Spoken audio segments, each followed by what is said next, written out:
l'installation de la pompe à chaleur qui prend l'énergie dans l'air et qui restitue par l'intermédiaire d'un fluide caloporteur et qui alimente donc tous les radiateurs de la maison. Donc c'est un système de tuyauterie, hein, c'est un peu compliqué, hein, vase d'expansion, ça c'est la bête. Hein, alors la bête elle est là-dessous en fait. Ouais, la bête est là-dessous. Et la partie extérieure est sur la terrasse derrière. D'accord. Et donc là c'est toute la tuyauterie qui... Voilà, donc là tu regardes la pression qu'il y a dans les tuyaux, etc. Ouais. Et sinon là derrière, qu'est-ce que tu as? Alors ça c'est pour l'eau chaude de la maison, c'est une mini pompe à chaleur qui prend l'énergie dans la cave, donc en gros 8-10 degrés, et qui transforme ça en eau à 70 degrés. 60, je ne sais pas combien exactement. Ouais. Voilà. D'accord. Donc le système, il est aussi avec là-haut une pompe à chaleur. Elle fonctionne essentiellement la nuit. Donc elle se met en route dans les heures creuses de RDF, quoi. Ça fonctionne, c'est paramétré pour que ça fonctionne en heures creuses. Oh, Claudine, on a vu en bas, tu as la pompe à chaleur et c'est en 2 morceaux, c'est ça? Oui. Là, c'est la partie extérieure. Donc avec des ventilateurs qui attrapent l'air extérieur. C'est pour ça qu'elle est plein sud, hein, elle est orientée plein sud, de façon à ce qu'elle ait un maximum de rentabilité. Et donc elle prend les calories de l'air et par un système d'échange, elle envoie dans les tuyauteries les calories pour réchauffer l'eau, pour chauffer les radiateurs. D'accord. Donc là, ce sont les compteurs qui sont posés pour enregistrer la production des panneaux photovoltaïques qui sont sur le toit. Tu peux nous donner des détails peut-être dessus? Donc, ce qui est affiché en fait? Donc j'ai le total depuis que je l'ai installé, 12 000 et quelques kilowatts. Là, pour la production jour, je suis à 12 kilowatts. Et puis, il y a effectivement aussi les volts et les watts instantanés pour voir que le compteur fonctionne bien, en fait. Et sinon, à côté, je vois pas mal de... Tu as vraiment toute une armada de compteurs. C'est parce que pour le photovoltaïque, il y a un double comptage. Hein, parce que moi, l'électricité, je la vends à ERDF. Et parallèlement, j'achète mon électricité, donc à Enercop. D'accord. Donc j'ai les deux compteurs. Et tes journées aussi? Bah, il s'était installé comme ça, donc moi je trouve ça bien que mes systèmes qui se mettent en route tout seuls, ils ponctionnent l'électricité dans les moments où il y a le moins de demande, etc. Donc voilà, c'est comme ça que la pompe à chaleur pour fabriquer l'eau, elle fonctionne en heure creuse.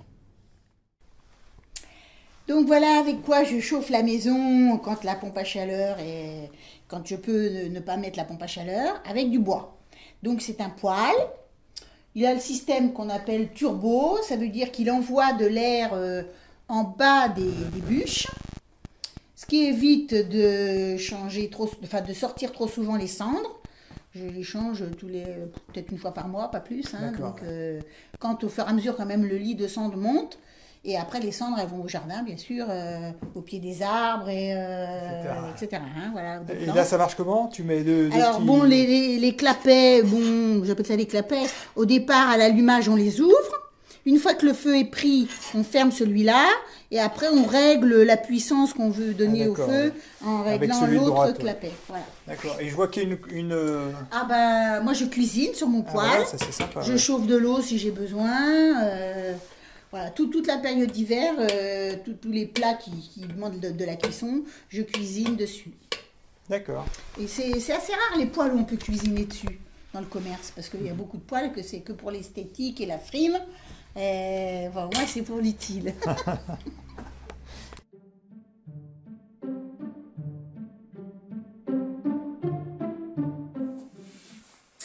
Une fois que j'ai broyé les pommes, je les installe dans ce pressoir. Bon, là, je le montre symbolique, hein, avec un système qui se glisse là. Ah oui, d'accord. Donc là, on met des... Voilà, bon. Et puis tu as un cliquet, c'est ça? Voilà. Après, j'ai une poignée comme ça. Et puis comme ça, et hop, je pompe et ça écrase et j'ai le jus qui sort par là. Ah oui, normalement ici, tu as un cylindre, deux demi-cylindres qui se mettent là et qui comme ça et qui écrasent. D'accord, d'accord. Bon, ok, super. Et je vois que tu as aussi un extracteur à côté, non? Voilà, donc pour extraire le miel. Ça, c'est un système un peu ancien. avec à l'intérieur la possibilité de mettre les cadres. Ah oui, je vois. Et c'est un système à main, donc ça veut dire qu'après, il faut de l'huile de coude et le miel est projeté sur l'extérieur et il est récupéré par la petite... voilà. Ils sont là, on les met dedans. T'en mets combien dedans? Il faut d'abord désoperculer. Ah oui, c'est vrai. Et j'en mets 3. Là, il y a 3... Il y a la place pour faire. Oui, il y a la place pour tout.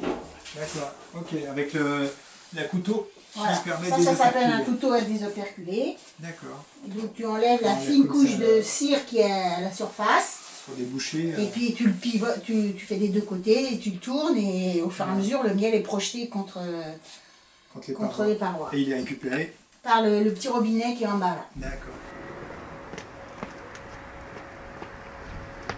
Bon bah au revoir Jean-Paul et toute l'équipe.